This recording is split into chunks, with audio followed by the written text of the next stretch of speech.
Hi, everybody. Good afternoon. Thanks so much for coming on today. This is training for the point in time count, which is this week. Very exciting. We would invite you. We're going to just give a few minutes for folks to come on. So those of you who are already here, you're awesome. Thanks for being here. If you don't mind, go ahead and type your name and organization in the chat. And then most of you who are on have already volunteered, like signed up in the volunteer portal. But some of you still need to download the app. And so while we're just taking a couple minutes for people to come on, if you want to grab your phone or your iPad, you can go to your app store, the Android, Google Play. It's called Counting Us. You can see the logo is that blue circle with the check mark. And if you can just go ahead and download the Counting Us app so that you'll be ready. And I'll actually invite you as part of the training to open it and look at it. So welcome. Thanks for being here. Name in the chat, Counting Us app on your device, and we'll just start in a minute or two.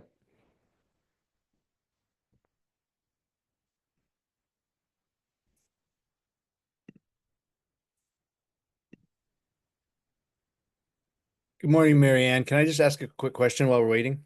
Of course, Robert. How are you today? Hey, I'm good. Hey, give me the dates that are the options for volunteering. So the point in time count, our night of the count is January 22nd. So we're going to be asking people where they slept that night, which is Wednesday. And then we'll be counting starting Thursday morning, January 23rd. And our data gathering window goes all the way through Wednesday, January 29th. So we're front loading as much of the activity in the beginning of that window. So most of the outreach teams are going out Thursday, the 23rd, Friday, the 24th. But there are events throughout the whole week. So, Robert, I know you've signed up in Salem, and if you want to just email Gretchen Bennett and Robert Marshall, Yeah. like, hey, here's what my availability is looking like, then they can make sure to put you in a spot that will work for your schedule. Yeah, But because it's the I'll 23rd work to on the that. 29th. Great. Thank you. Yep.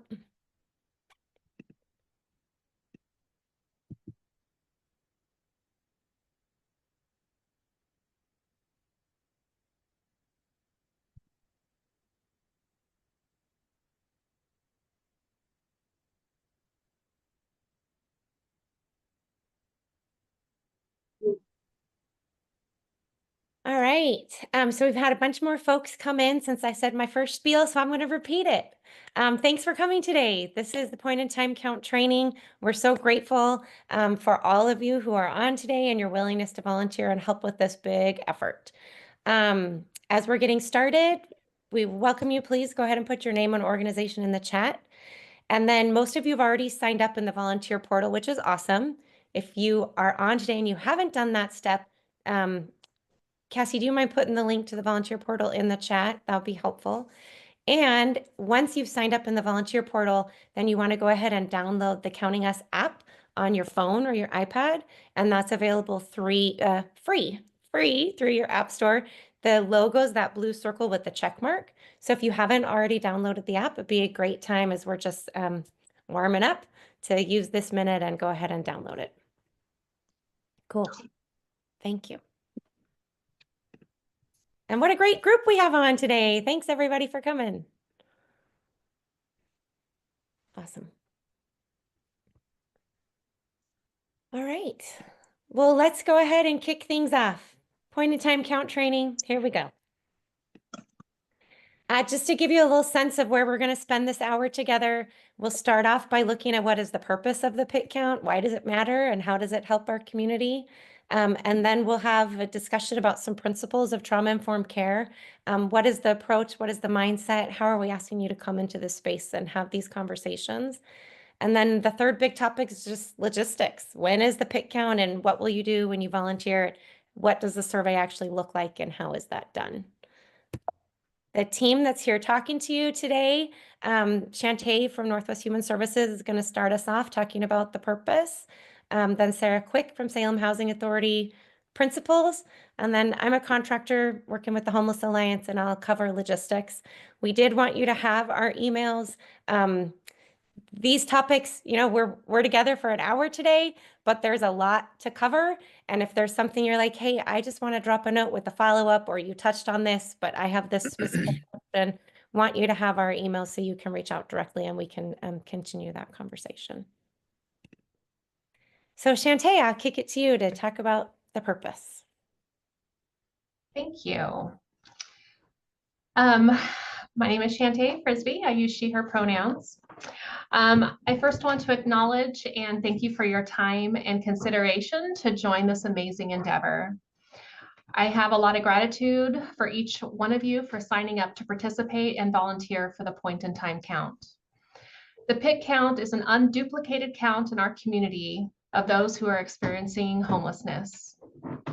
I invite you to open yourself up to any uncomfortability you might have in this experience and ask for a shift in openness of your perception to embrace this opportunity to meet people where they are. And we are meeting them right where they are, in their space and in their own little communities. These numbers that are being collected are representing people. The counting is crucial for understanding and addressing the scope of homelessness. It is a powerful means of understanding the number of unhoused individuals who reside in our area.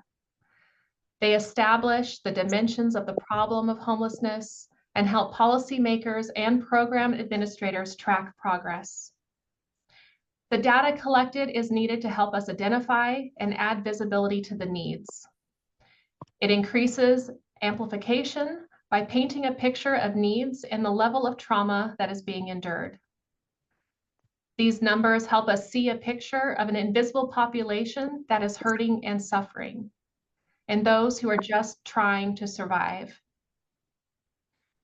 These numbers justify the why of social services and resources to move towards growing opportunities. This helps our community plan services and programs to appropriately address local needs, measure progress in decreasing homelessness, identifying strengths and gaps in our community's current systems. By knowing the number of individuals experiencing homelessness, communities such as ours can tailor the strategies to address the specific needs, allocate our resources efficiently, and measure the impact of existing programs. This count also contributes to securing federal funding, as they are often used to determine the eligibility for grants and support services. So thank you once again. And now I'll hand it over to Sarah.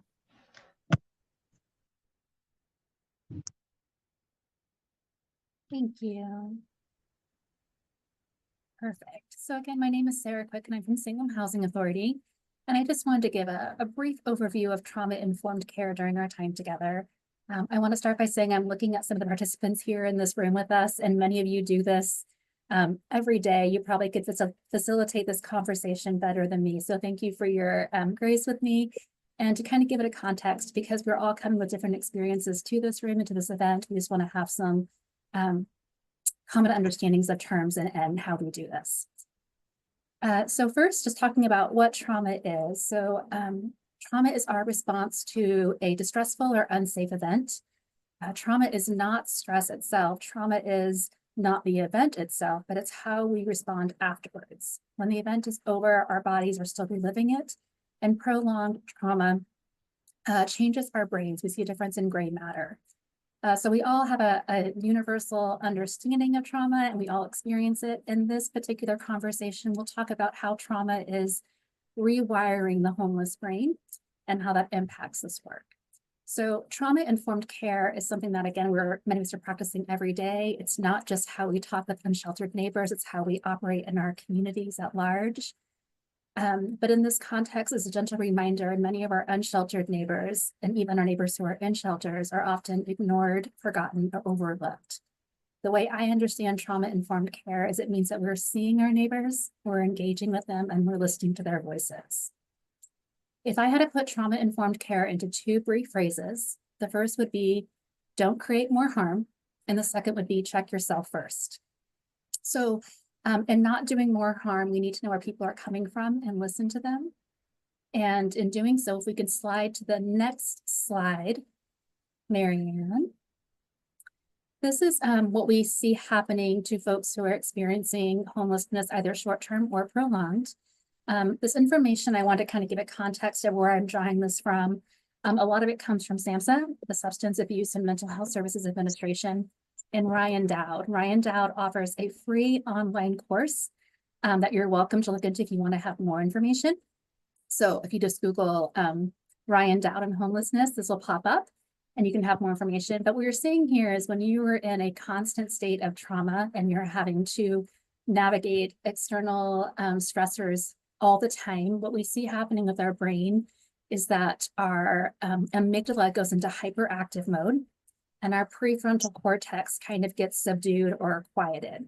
What this means is that we become in that active fight or flight mode where we're being very reactive and we're reacting very quickly, and our calmer or more rational approaches get quiet because we're just trying to protect ourselves. That's why I wanted to kind of put that out there. If you have more questions about what trauma is, or you want to do more research for yourself, Trauma-Informed Organ is a great resource, as is a book that is very well known called The Body Keeps the Score. Those are two other great resources. So a few minutes ago, I said if I had to put trauma-informed care into two terms, the first would be do no harm or don't do more harm. So in interacting with each other and doing the point in time count, how do we not create more harm for our unsheltered neighbors? And the first thing I would say is we want to create respect. We want to promote dignity. We want the unsheltered neighbor or the client to be the one to lead. And we want to remember that we are the guest. So in saying that, if we're approaching someone who is in an encampment or on a sidewalk, please remember that you're entering their space and you're the guest, and just having that, the graciousness of a guest is really important to not perpetuate more trauma. Can you please go to the next slide for me? Thank you. So I want to start out by saying that I've been doing this work for a long time, as of many of you in this room have been as well. And 99.9%, maybe 99.99% of the time, I've had wonderful interactions with our unsheltered neighbors. So it's lovely. There is occasionally a misperceived threat or discomfort that can escalate. So I just wanted to kind of go over what to do if something does escalate. How do we de-escalate safely? So again, just a gentle reminder that trauma has a lasting impact on our brains. That fight or flight response, the amygdala gets activated and the frontal cortex calms down or gets subdued. Oftentimes when we hear someone getting loud or having big gestures, remember they're not talking at you with that energy. They're just trying to, they're emulating how they have to act for safety in the community sometimes. So a gentle way of de-escalating, there's some great tips here on your screen, how to kind of calm down that guard dog, the amygdala that's trying to protect the person, and re-engage with the professor or that more rational part of our brains. But also remember that one of the great ways of de-escalating is to mirror the behaviors that you're wanting to receive with someone. So lower your voice, watch your own body posturing, and have awareness of proximity in your environment.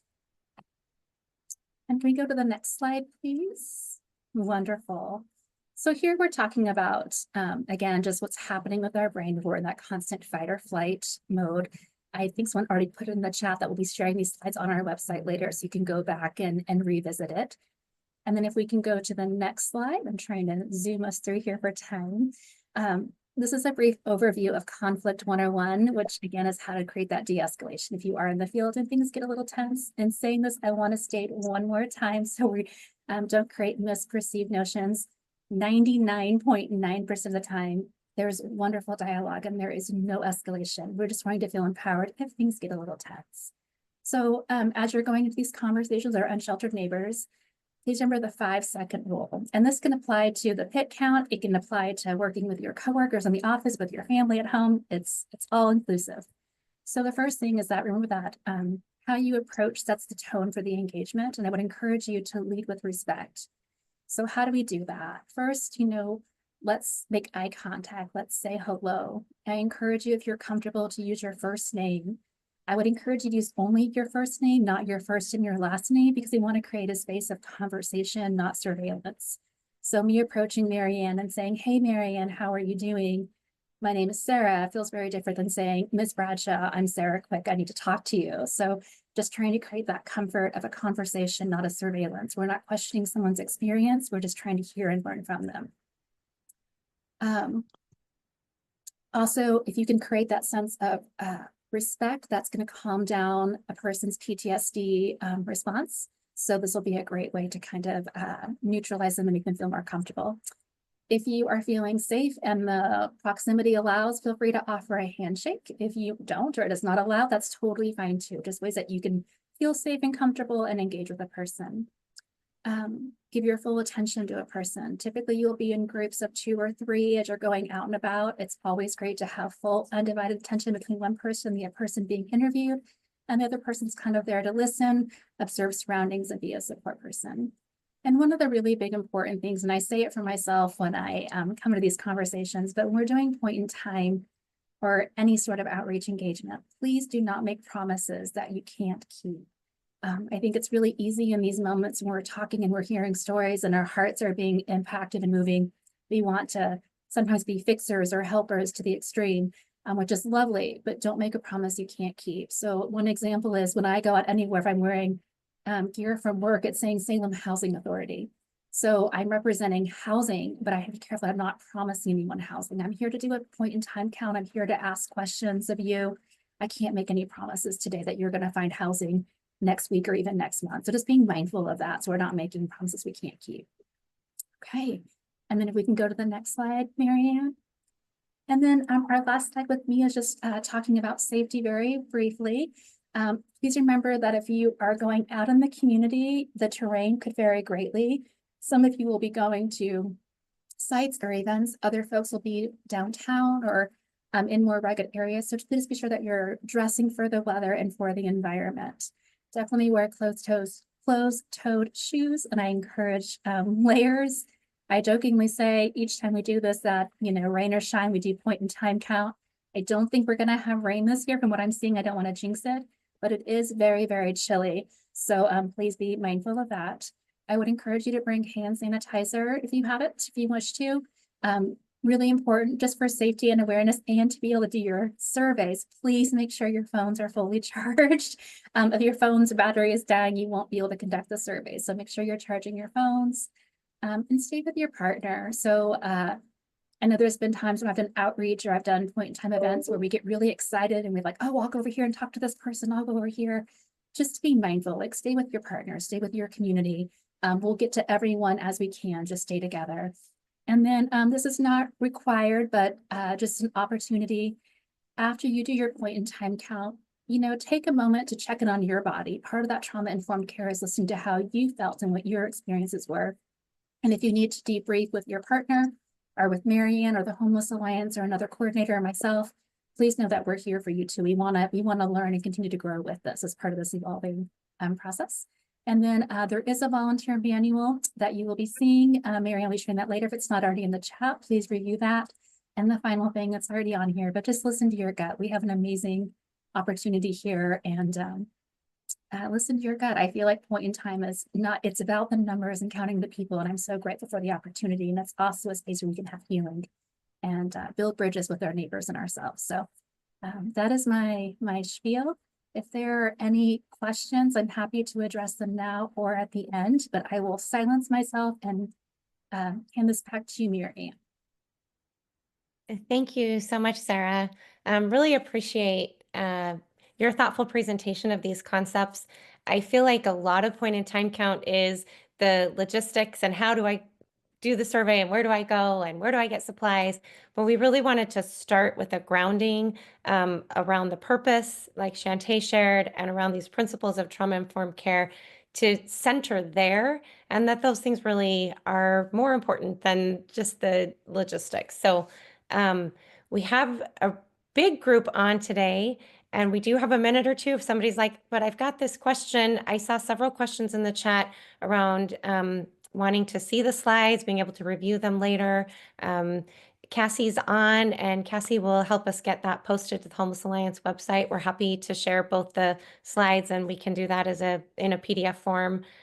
So we'll get those materials so you can review them. And the volunteer manual does have some of this content and is really helpful. Xavier, I see your hand. Hi, good to see you. Thanks for coming on today. Good to see you too. I have one question. Have we posted at all that we are going to be doing this count this week to the homeless who would be in the areas? I think that around trauma-informed care, keeping people informed, especially when they know that they're going to be talked to and everything. I haven't seen it. Yeah, it's a great question, and definitely giving people a heads up of what's coming is ideal. We've worked with a lot of our service provider partners, and in each part of the counties, we're working with, there's a jurisdictional lead for each. And so the way that that's been handled has been more at the local leadership. So I think it's happened in some areas and not in all.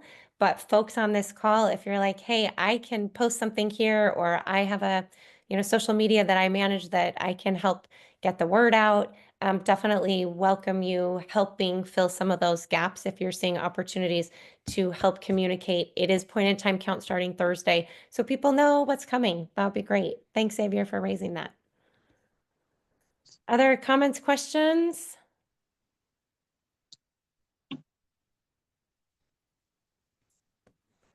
Feel free to put them in the chat if you think of them. And if they're for Shantae or Sarah, we're happy to circle back at the end. We'll have more time for questions then.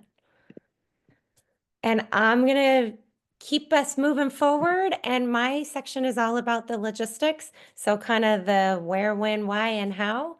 For those of you who logged on right at the beginning, Robert asked this great question: when is this happening? And I'm just going to reiterate, the point of time count is this week. The night of our count is this Wednesday. So that's January 22nd.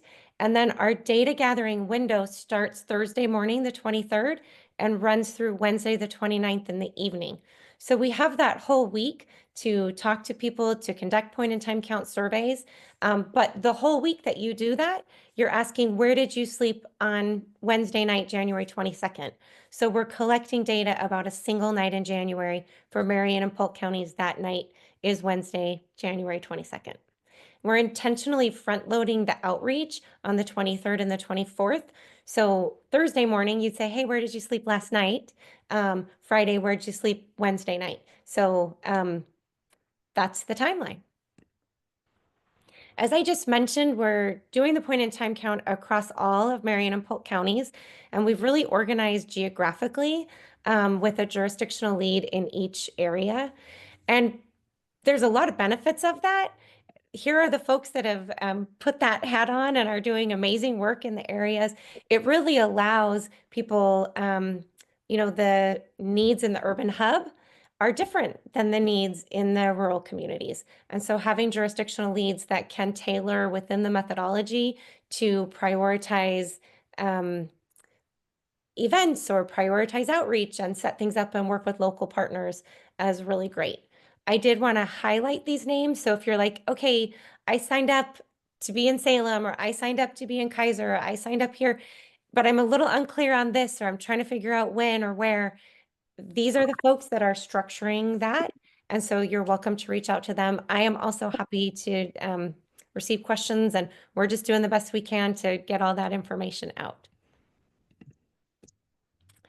There are 3 different settings in which we're doing point in time count surveys. When you think about pit count, kind of the classic is outreach, and that's the first one where groups of 2 or 3 are going to go out. You might walk through the city streets, you might walk through a park, you might go into Wallace Marine. You're going to find folks and have a conversation and offer them some supplies and invite them to do the point in time count survey.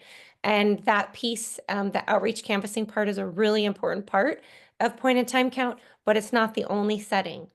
We are also, if you look at number 2, doing point in time count surveys at events. So there might be a resource fair, there might be a site that's offering a meal.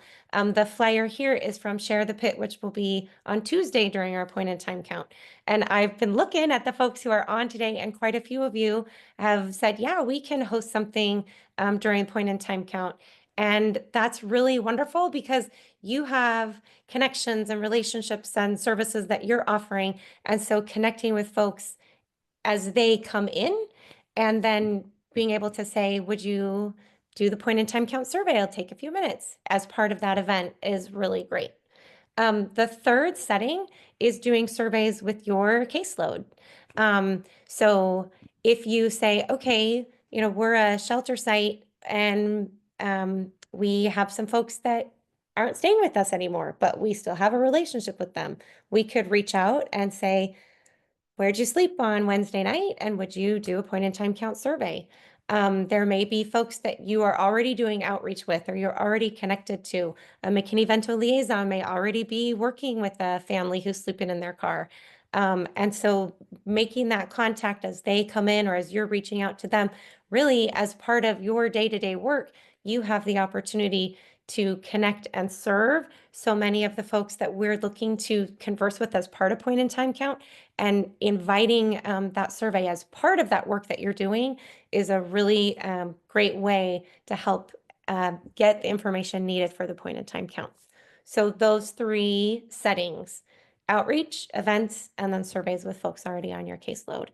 So as Sarah was talking, a lot of what I was envisioning was in the first setting, somebody going out and, you know, introducing themselves and doing the survey. But those principles are true in each of these settings as people come into an event or in just your day-to-day work as you're having conversations with folks. We have just had such great support from our community with donations that I want you to know we do have supplies for you to give away. And we're kind of sorting those in 2 categories. The first is a general supplies to give away. If you're hosting an event, as people come by your table, you can have an emergency blanket, hand warmers, things to give away. You're out in the field, you can have a backpack that you're going to say, hey, we're here with some supplies. We're giving things away. Are a couple of these items useful to you? And if someone's choosing those or asking you a question, you can open a conversation and say, we're also doing this point in time count. The survey, you know, takes 5 to 10 minutes. Do you have a couple minutes that we could sit and talk? We do also have specific thank yous because we want to thank people for their time and give motivation for someone to say, yes, I'll do the survey, and appreciate their time. So as you are interacting with folks and doing point in time count, there's stuff giveaway to anybody in need. And then, hey, if you do the survey, I do have this MRE entree or a $5 gift card, and what is going to be in your box that you can offer depends on where you go. So make sure as you're checking in, if you're doing outreach, you're going to show up hopefully with an empty backpack or wagon that you can fill with stuff so you and your partner can offer supplies and bring a little warmth and a little hope. I would also invite you, whatever packaging you can bring back with you would be great. Okay, the rest of my time, I'm going to talk a little bit about the tool itself, and that is the Counting Us app. As we kicked off, we did say, hey, if you haven't downloaded the app yet, go ahead and download it. So I'm going to say it again. If you haven't downloaded the app yet, do it right now. Yep, even while we're on this little training together talking. So you can just get it on your phone, download the app. It is that blue circle with a checkbox in it. Looking for folks to download the app before you go out. Like if you're showing up to your event, showing up to do outreach, you're there at work and you're like, oh, this would be a great person to see if they would be willing to do a point in time count interview. That you're going to say, oh, wait, I have to download the app. I have to figure out how it works. Don't do it then. Do it now. Download the app, get it on your device, and just open it up while we're talking so that you can start to explore what the questions are and how the app works. When you first get into it and you say, yep, it's Marion Polk 2025, you can see there's a yellow bar at the top. That's the pre-count mode. And what that means is that we can click through the survey. And then when we actually start counting on Thursday morning, we're going to switch from the pre-count mode to the active mode. And anything that you've clicked through, if you're like, oh, I'm going to click through it in English, and now I'm going to answer all the questions in Spanish, and now I'm going to go through it as if I'm under 18, and now I'm going to go through it as if I'm over 18, so that you can see how things are different. You don't have to worry today or tomorrow that if you go through it, that you're going to mess up our data because it's pre-count mode. So you can just click through it, and then all of that will be emptied out. It'll just be deleted out.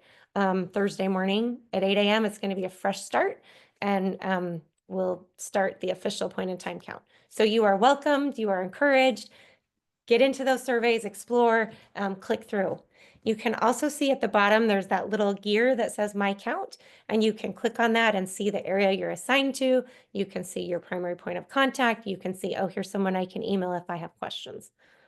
So just flagging both of those. Marianne, I'm sorry to interject. I'm seeing some comments in the Great.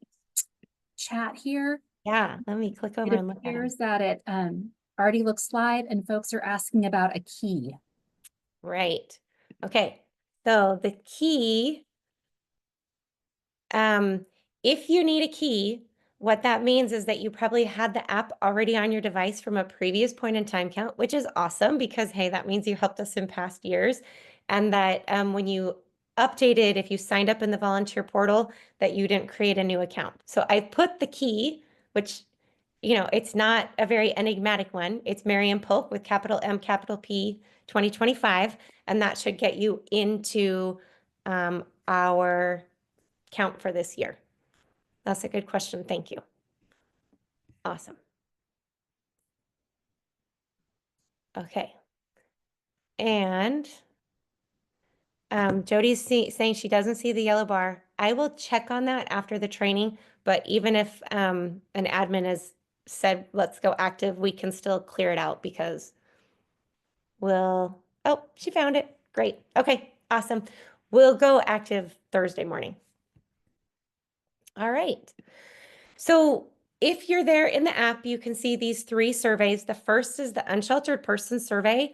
99% of what we do in point in time count is going to be there in the unsheltered person survey. So you're going to click on that first one, and there's going to be 3 questions that are kind of housekeeping, like let's get started. The first is language, and you can choose in the app between English and Spanish.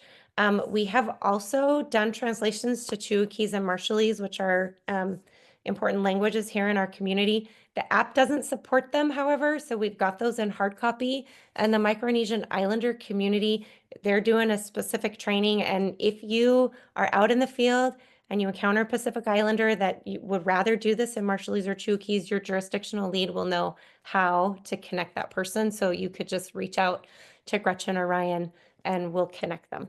But so English or Spanish. And then the next question is individual or household family. If you're just talking to one person, but in their, the place that they're staying, there's, you know, they have a child or a spouse or a parent or a person and there's a household of 2 or 3 or 5, etc.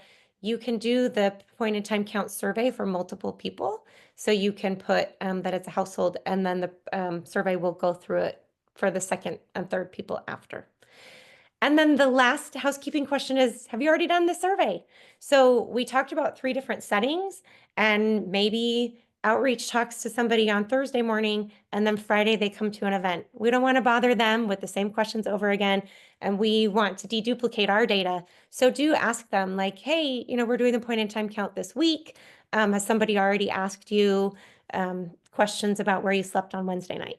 So, and if they're like, oh yeah, I've already done it, then you're like, cool, do you want a hand warmer or do you want some socks? Here we go. But you don't go through the questionnaire again if they've already done it. One of the benefits of counting us is the GPS location. So once you've done those 3 housekeeping questions, there's a screen that will show your location, and you can be like, yep, that's where I am. That's where I'm talking to this person.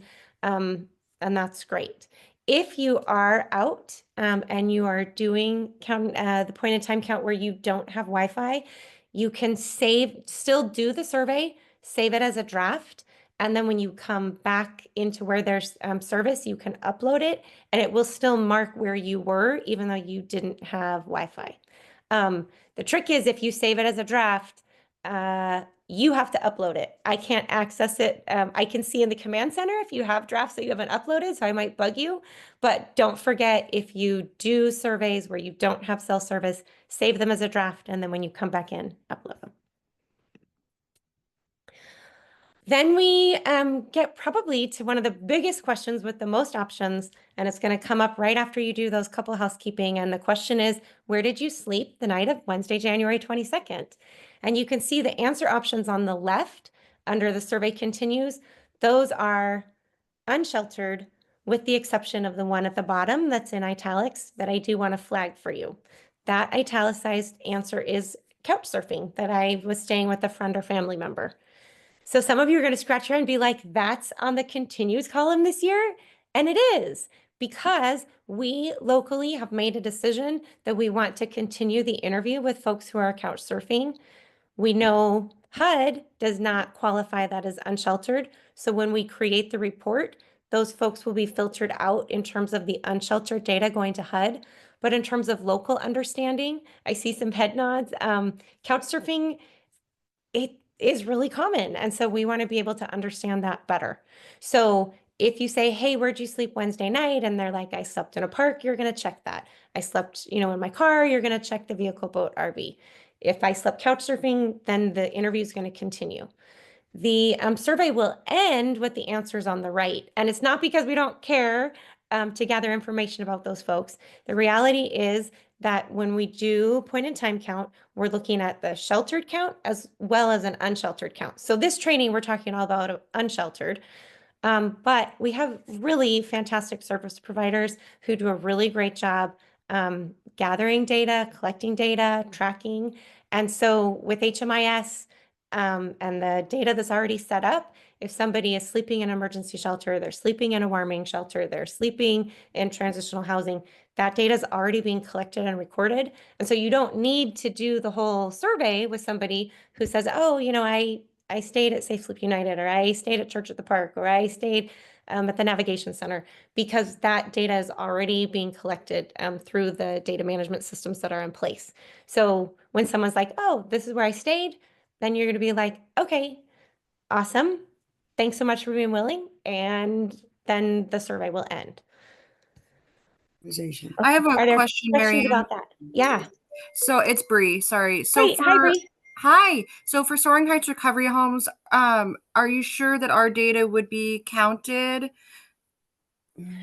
So the for sheltered transitional count, housing? yeah. So I am coordinating the unsheltered count, and Nathaniel Perez is coordinating the sheltered count. And I know with programs with housing, there's some qualifications around sheltering, like if there's the majority of the beds are dedicated to people experiencing homelessness. So let me follow up. I'll just, after we get off this, I'm going to just send an email to you and Nathaniel so you can double check, because that's for him. He'll be able to give you a definitive answer. Can Okay. you add me to that too? Add Oh, Victoria. of course, sure, Victoria. I'll be happy to. Thank you. Yep, you bet. Other questions on this? This one's a really important question.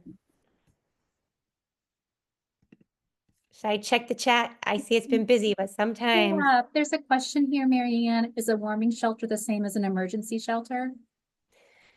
Yeah, so because it is so cold this week, our warming networks are likely to be activated. I mean, unless something changes, but the forecasts are really cold. And so Nathaniel has been working with the warming centers to make sure that we're gathering that data in a way that makes sense. So those conversations are happening. The warming networks, the warming centers, there's conversation like sheltered versus unsheltered, and how do we count that? For Pitt, HUD has said the warming center is sheltered. So we're definitively doing that. And we're going to just, Polk has warming centers, Sanium does, Salem does. We're just making sure that we are connecting with folks that will be tracked through the data management. So it's a good question because it's a little bit of a unique category. So we're tracking it. We're on it. Yep. Thank you. Anyone want to add anything about warming centers before I invite Angelica to ask her question? Okay, Angelica, I see your hand, and then I'll go to the next slide after your question. I have a question about the hospital. So a lot of our folks will go to the hospital for the day, and then if we ask them if they slept there last night, because they probably did, but I know they're on house, like, is that considered house, or like the survey ends? So if they slept at the hospital, then they are classified by HUD as residing in an institution, which is a weird category that they say is actually neither sheltered nor unsheltered. And so what we have done is we've said we want to understand locally. We're not just going to say, okay, we're only going to count people that HUD says are sheltered or unsheltered, but we do need to make sure that the report we're sending to HUD meets their definitions. If you had someone who like sat in the waiting room of the hospital, if they're not at a place where they actually could lie down with a bed, then that is unsheltered. But if they were admitted to the hospital, then they were residing in an institution. So it's a little messy. If they were an admitted patient, Salem Hospital is going to tally that for us. So an admitted patient who indicates they're experiencing homelessness, we will get that data from Salem Hospital. A patient who sat in the waiting room, because there's no bed there, then I think you could mark other and continue the survey. Okay, thank you. Yep. Okay, Sharon, and then I'll keep moving. Last question on this one. Hi, thanks. Quick question. So if we are doing an outdoor count and we are chatting with somebody, we ask them where they spent the Wednesday night, and they say they indicate a shelter like UGM or Samanka Place or some, do we go ahead and do the sheltered survey, or we assume that because they were housed Wednesday night someplace that they would have already been surveyed? Great question. If they say, I stayed at this program, then the survey ends and you assume that they're going to be counted through the processes in partnership with the service provider. Okay, thank So you. you don't need to do the interview. Okay, thank But you. you're right that when you look at those 3 bars, Right. bottom one is the sheltered survey. And that is being used not by folks who are going out to do the unsheltered, but in partnership with some specific service providers where it makes sense to do that. So if you're out talking to folks and they say, I was sheltered, you're like, awesome, thanks so much, survey's over. Okay, thank you. Thanks, Sharon. Okay. Marion, you have a couple follow-up questions from Oh, the great. last question in the chat. Okay. Like Jody, Russell, Victoria, and Ryan. Okay. So will West Valley Hospital be doing the same? Yes. When I talked to the Salem Health people, the Salem Hospital in downtown and Salem Health West Valley Hospital is providing the data. Actually the same data management person is going to provide both. So thank you, Ryan, for that question. Aaron, this is the last training, but we are posting video. Under bridge versus outdoor encampment. Yeah, if there's an outdoor encampment under a bridge, I would specify under a bridge. All right. So once you're into the survey, we're going to have demographic questions, age, gender, race, and ethnicity. We're going to have questions about how long someone's experienced homelessness. I'm not going to walk you through the whole survey because I'm hoping that you're in the app, clicking through it, looking at that and saying, oh, what if I put this and let me try that. But I did want to flag that when you get to the last set of questions, we are asking personal questions, and we are asking these because HUD requires that we ask them.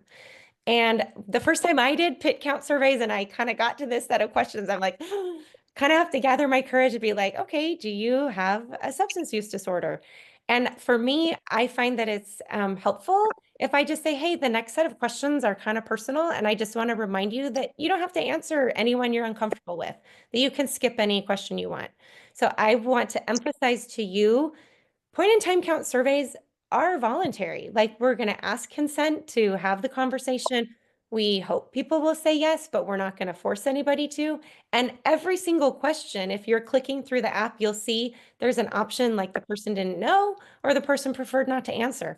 And that's totally fine. If you're like, hey, what's your race? And they're like, I want to skip that one. Okay, prefers not to answer.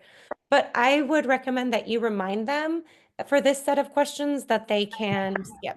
So if you come here and you're like, oh, do you have a chronic health condition? And like, I don't want to talk about that. Okay. Or they kind of give you a look. You're like, you want to skip that one? Just move on. We also have had some feedback around these categories, where someone might say, oh, well, like, does diabetes count or does anxiety count? And so when you look on the app at the questionnaire, it will say can offer examples such as. So you don't have to read all the examples, but if somebody says, you know, what about this or what about that, then you have some examples just right there in the questionnaire that you could offer or that you could check. These questions are not asked of folks who are under 18. So earlier in the survey, if you've indicated a younger age, they won't even come up. So just remind them that they can skip and preface it that, you know, the next set of questions is personal. Comments, questions, or tips on that? All right. The second category of the survey, 99% of, you know, our teams going out to do surveys in those three settings, those are going to be the unsheltered person survey. There is an option for an unsheltered person observation. This needs to be used very sparingly. It's not like, oh, cool, I can just sit in my car and count and tally. You're still going to go out, you're going to offer supplies, have a conversation, engage, tell someone about the point in time count. But in rare circumstances, you may say, okay, in order to do a meaningful point in time count, I can see this person's in our county. I can see that they experience homelessness and they are not, either they say, no, I'm not going to do the survey, or they don't speak English or one of the languages we're able to support the survey. So you may say, I want to gather information about this person, but I can't go through the survey. So then HUD has said, here's a way you can do that. And you put in information that you can observe, and you're going to give your best estimates based on what you observe on gender, age, and race, which I know that's challenging. And then a notes field is required. So one of my jobs on the back end is going to be to deduplicate this. So if somebody goes Thursday morning and the app will put the exact location and talks to, does an observation, and then someone else goes Thursday afternoon in the same location, it will really help me if you're like, oh, you know, this person was wearing a black coat, or this person had a dog like this, or this person, you know, these two people were together. So give me some notes so that I can say, oh yeah, that's the same person. And do use the unsheltered person observation only when you can see, like in our county, unsheltered, and you're not able to do a survey. So we're going to front load and do those in the first 2 days, so that we don't have the same person entered, you know, all week. But we will welcome unsheltered person observations sparingly. All right. So that really brings us to the wrap up. Those of you who are on have probably signed up in the portal to be volunteers. If you haven't yet and you're here at this training, there's the website, go do it. Or if you're like, oh, my coworker or my neighbor wanted to do it, we're coming up against the wire. So sign up quick and download the app. As I mentioned, it really makes the most sense to download it ahead of time when you're on your Wi-Fi at home or work, and when you have a chance to kind of click through and look around and see how the questions are asked and what the answer options are, so that when you are out having conversations, you're like, okay, I'm already familiar with how this works. And then attend training. That's today, 1/21 Tuesday at noon. Check and done. Great job attending. So then the big questions are just, hey, where can I get some other information? If you go to the Homeless Alliance homepage, you see this picture on the far right side. If you scroll down just a little bit and you click on that, and there's a whole bunch of information. The volunteer manual is there. The signups are there. Everything. And that's where Cassie will post the slides from the training, so you can get in there and see everything. And then the other big question really that some of you are probably asking is, when and where is my shift, and when and where do I go? Some of you probably know, you're like, yep, I'm going to the share event, or I'll be at the Oak Park Church on Thursday at this time, or my work at Host or Youth Era is hosting this event and I'll be there on this day and this time. So that's great. Those communications, for those of you who said, yes, I can do outreach, those are going to come through the command center. Most of those outreach shifts are Thursday, the 23rd and Friday, the 24th, starting at 9 a.m. or starting at noon. And just keep an eye. Those things are being updated and communications are coming out. But you can reach out to me or you can reach out to your jurisdictional lead if you've got questions or if your availability has changed. And I think that's it. So we've got a few minutes to take some questions. I know that I had blocked an hour for the training and then with a 15-minute Q&A for folks that maybe this is their first time. So thinking that some of the new volunteers may have additional questions. So I'm going to stop sharing and we'll just welcome questions. I also want to invite, I know quite a few of you have done point in time count before. And so if you're like, hey, here's just a tip I want to share, that is also welcome. Marion, you've got a couple questions in chat. Great. Let me look over there. Starting up with Shavana, she had a question Yep. about outreach. Great. I see it. Shavana, I'll follow up with you. Okay. Questions on when will the results be available? And so we will close field on January 29th, and then it will take some time to deduplicate the data, clean and process it, and then we'll get the top lines. We do have a specific report that we need to send to HUD, so we'll get that organized. And then the point in time work group is meeting on February 21st. And we will, as the point in time work group, will kind of say, okay, here's our plan for reporting.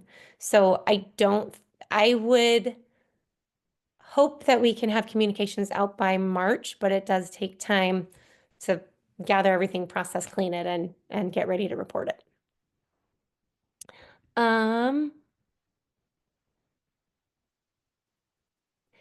Yes, if you are a first-time volunteer, you will be paired with someone who has done it before or who works full-time as an outreach worker. So we definitely want to have new people. Welcome, thank you, we need you. But putting you with a partner who is more experienced, I think that makes a lot of sense and that's the goal. Yep. How to eliminate duplicates? That is a great question, Kathy. And that one definitely is going to come to me as part of my job. When you're out in the field and you say, hey, have you already done this survey? That's a first step. But then going through the data around what's in the question, in the questionnaire, the way the answers come in, name and age and those kinds of details. So there's a process we'll do to clean the data and eliminate duplicates. More challenging with the observation tally, which is why we're asking people to use that so sparingly. Great. Aaron, good question. If you want to go out with a friend, when you do the sign up, there's a notes spot. When you get to the end, it's just like, hey, what do you want to tell us? And if you put into your volunteer sign up, I want to go out with this person. Can you please pair us together? We're doing the very best we can to honor those requests. Okay, I think I got the chat. And Keely, I see your hand. Hi, I have a quick question in regards to kind of the app portion of it. I went and I created my account, but I think I marked down the wrong area that I would be covering. I do work for Church at the Park, so I would be doing it here directly at the shelter. I'm just wondering if I have to contact the director of the area to change my my area that I would be serving. So we organize Salem in different regions, but then we've kind of structured Salem as one. So as long as you are in one of the Salems and you want to be in one of the Salems, you don't have to change anything. Oh, okay, awesome. I just noticed that when I was trying to do kind of like a trial or a mock counting. So I went to sheltered population, I click English, and then I did household, then it asked me the number of people. And so when I am at select a project portion of it, church at the only options that I get are transitional housing, and we're not transitional housing, it's emergency. And then church at the park doesn't show up here. So I was just wondering like kind of where I would click. Yeah, so it's a really great question. The sheltered count, those surveys are only being done with certain projects because Church of the Park, your data team is awesome, and they actually already met with the folks who are managing the sheltered count. And so through HMIS, anybody who stays at a Church of the Park shelter on the night of January 22nd, that's already going to be tallied and submitted through HMIS. So you don't need to do any sheltered surveys. Oh, Folks okay. who are staying at Church of the Park on January 22nd are already counted in the sheltered count. But let's say you had somebody who came in on January 23rd or January 24th, had a move-in day. As part of the intake, you could do an unsheltered survey to say, hey, where did you sleep the night of January 22nd? And they might say, well, I was sleeping in my car waiting so I could move in here. Then you're going to go forward and do the unsheltered survey. So I'm so happy that you would come to the training and sign up to help with PIT, but the people who stay in your program Wednesday, 22nd of January, don't They're do a survey counted. with them. But people that maybe come in after, see where they stayed January 22nd.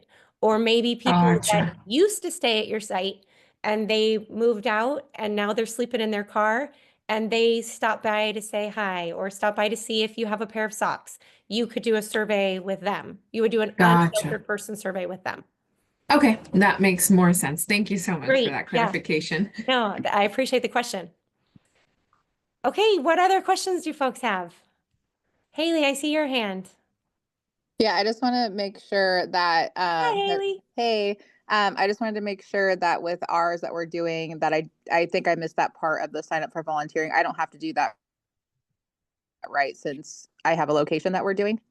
So you are hosting an event and Yeah. you did sign up as a volunteer for your event. So when you're at your event and you have someone who comes to your table and you're like doing your cool stuff and talking to them about resources and answering their questions, you could conduct a point in time count survey with them at your event. Okay. You will also have a volunteer with you so that if you have someone who's outside of the age range that you generally work with who comes in, then they can do a survey. You and I can follow up in the details, but it would be awesome if, so you're not going to get assigned a shift because your shift is your event. And if you go ahead and download the app so you can do PIT surveys with folks either at your event or as part of your normal work, you can do PIT surveys with folks about where they slept on January 22nd. I have a question. Yeah, please, Nikki, go ahead. So, I did my pit thing. I just wasn't sure. I just put Salem location. I just wasn't sure. I did like downtown too, but I just wasn't sure where else or who I follow up with. Okay, great. It's a good question. So all the folks who are helping with outreach in Salem are going to meet before their shift at Salem City Hall. So right north of the library is City Hall. You're going to park there and then there's a big open air atrium and you'll meet up and the supplies will be there.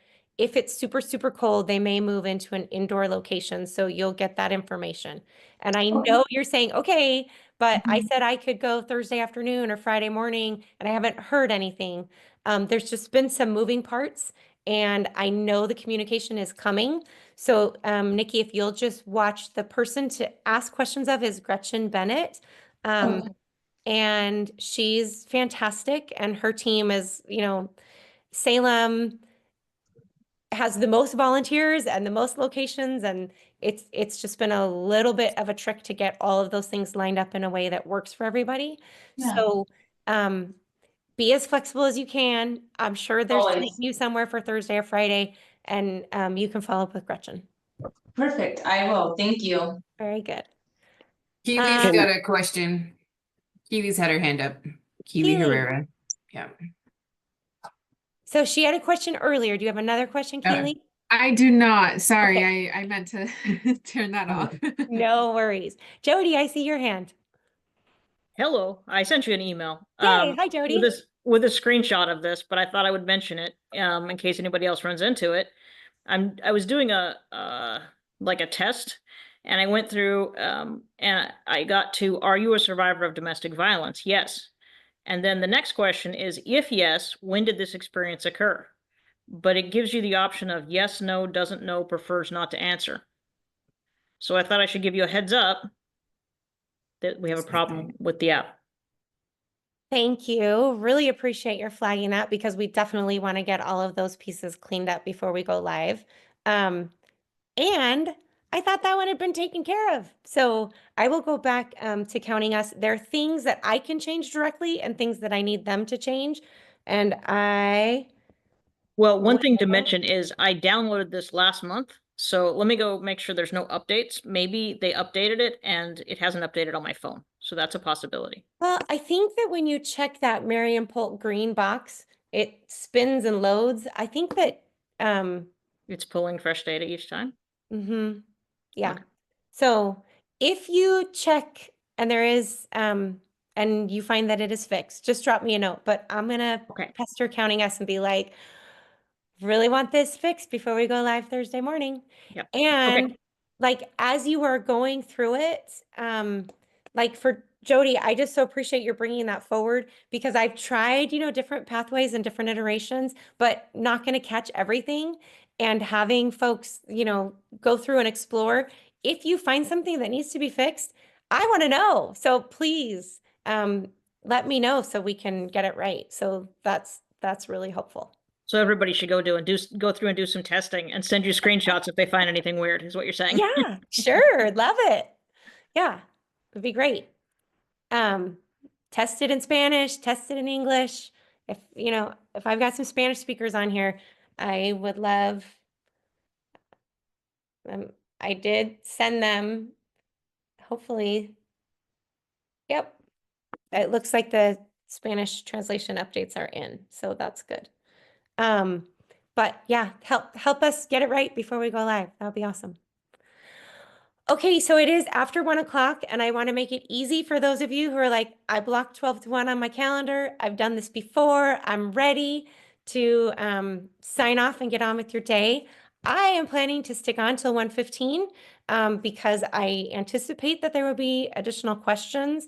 So thank you for coming. Thank you for being so engaged. Thank you for serving our community by participating this week in the point in time count effort. Do reach out if you have questions.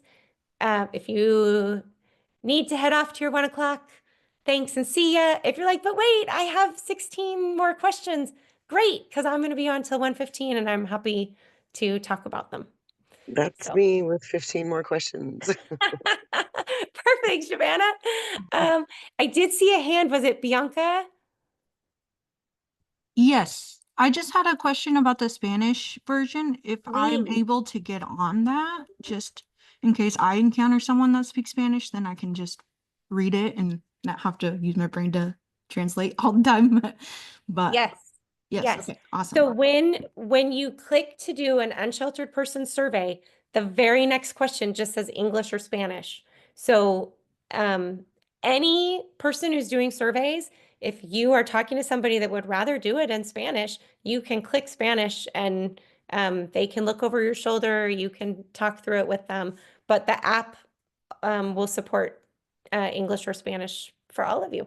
So, perfect. Yeah. Thank you. Thank you. Okay, Shavannah, I'm ready for your questions. Hi, it's Shavana. Shavannah, thank you. I'm so sorry. No, that's okay. I'm just really still trying to figure out this Zoom thing. I'm sorry. I'm not very, I can't even see you right now. I don't know. But anyways, so But I can hear you loud and clear, so we're doing great. that's good. Yeah. My question is, I asked about outreach, how to make sure that, how do I make sure that I'm on outreach rather than in the like shelter areas and stuff? Or is that already determined? I'm just gonna look you up. In the command center. Let's see.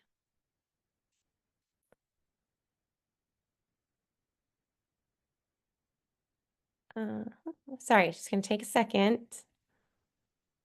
Okay, so I see you, and it looks like the plan is for you to do outreach most likely in West Salem, most likely on Thursday afternoon. Does that work for you?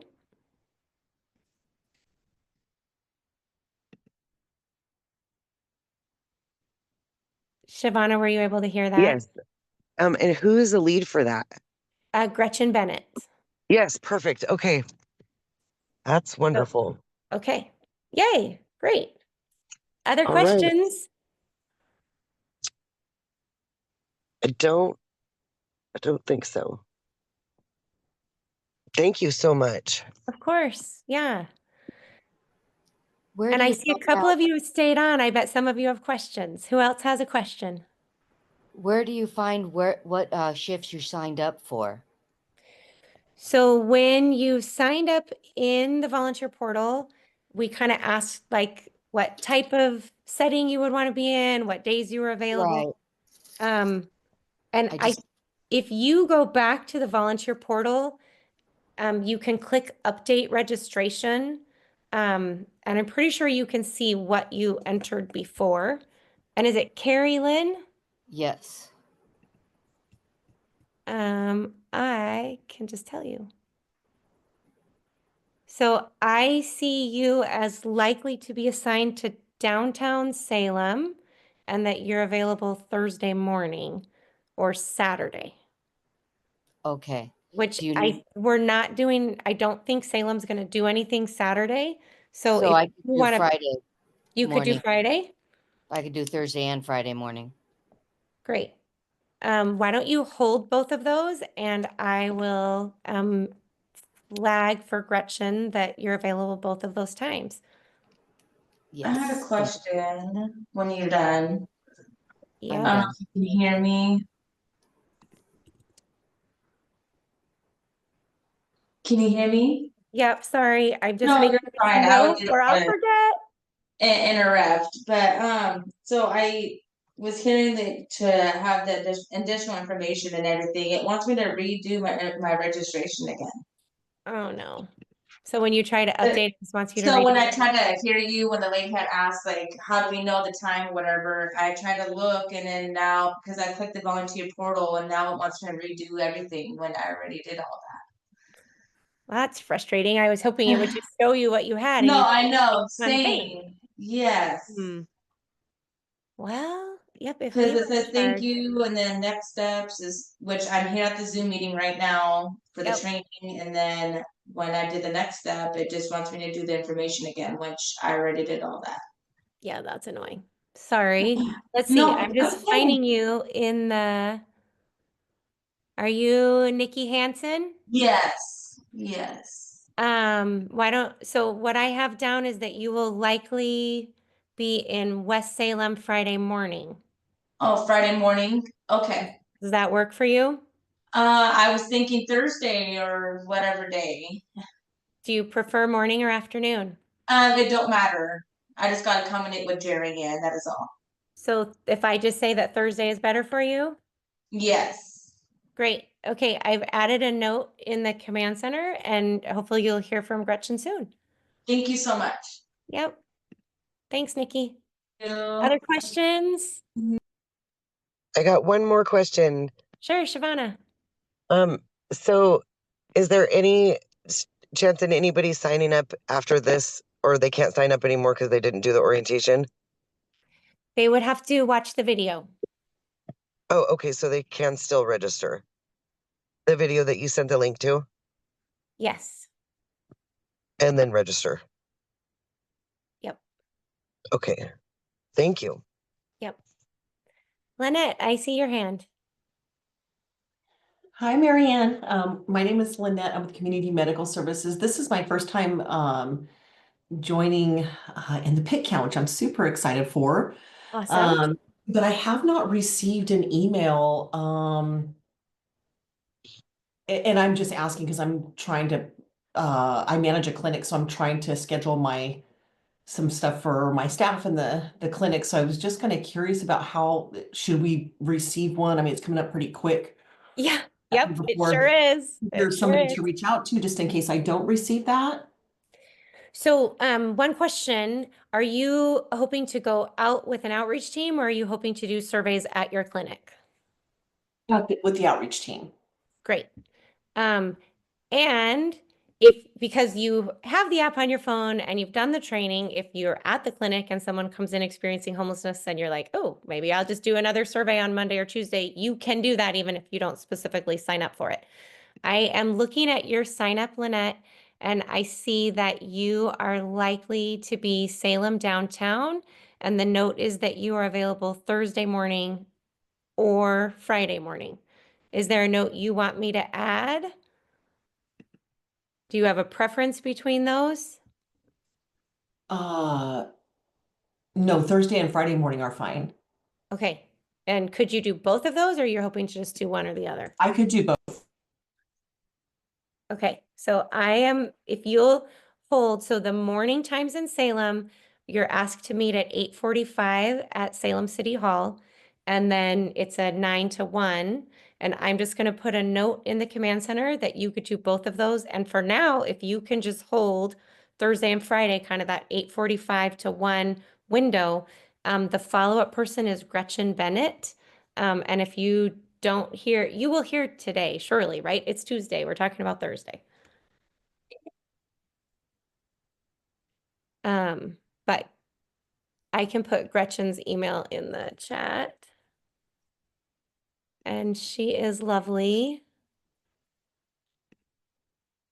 So here is her email. And Carlos, that will help you with your question too. All right. Other questions? Thank you, Lynette. Thank you. I have a quick one. Yes. I did a couple of survey drafts and then was hoping it would let me do a test upload, but I'm not seeing how to make that happen. When you go into survey drafts, I see my 2 surveys. Is this just something because it's not really live? Let's see, that's a good question.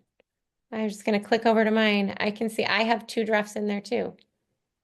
And then, yeah, I don't know if it becomes obvious once it's live. I will Okay. ask.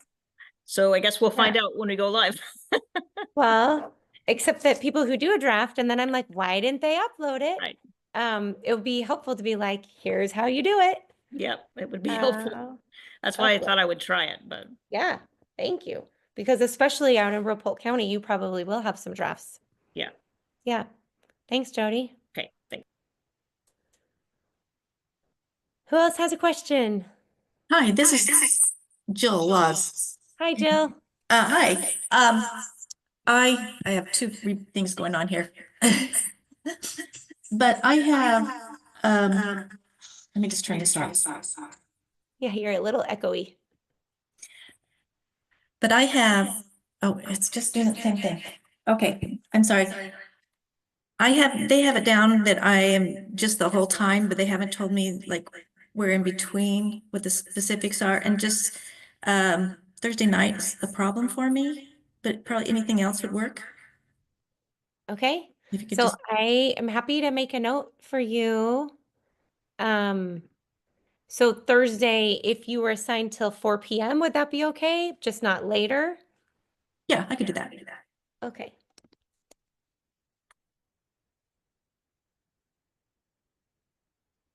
And because it's dark around 4:30, we're not doing any outreach after that. So Oh, that takes care of it then. Well, then maybe I don't need to worry about it. I'll just wait and see what they tell me. Yep. Okay. But I did add a note. Okay, that's great. Thank you. Yeah. I can offer to Jill before you leave. I know that I'm meeting with Gretchen and their team tomorrow afternoon. We may have more concrete information then, so hang tight for those updated email confirmations. Thank you. All right, a last question or two before we sign off. Thank you so